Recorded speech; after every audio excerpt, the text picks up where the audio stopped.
আসসালামু আলাইকুম বন্ধুরা, নিয়ে আসলাম আরো একটি নতুন ভিডিও। আসলে কম খরচে ঘর নির্মাণ করা যায়, এটা ছিল আমার থাম্বনেল। ঘর নির্মাণ করতে গেলে খরচ লাগবেই, সেটা মানুষের হোক বা মুরগির হোক। যেমন দেখেন, আমার পিছনে যে ঘরটা আছে মুরগির ঘর, 6 হাত বাই 4 হাত। এই মুরগির ঘরটা আমার গাছপাট নিজেরই ছিল, তারপরও প্রায় 20,000 টাকা খরচ গেছে। তো মুরগির ঘর করতে গেলে একটু মোটামুটি ভালোর মধ্যে করতে হয়, যেমন চারপাশ একটু ফাঁকা রাখতে হয় যাতে মুরগি ভালোভাবে চলাফেরা করতে পারে, একটু বাতাস পায়, এর জন্য।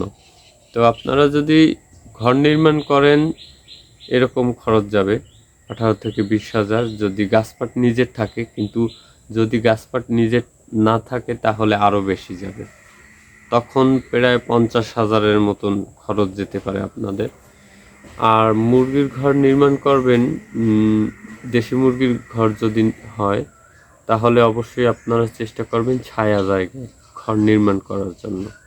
কারণ অতিরিক্ত গরমে মুরগির অনেক ধরনের সমস্যা হতে পারে। তার জন্য চেষ্টা করবেন ছায়া একটা সুন্দর পরিবেশে ঘর নির্মাণ করার জন্য।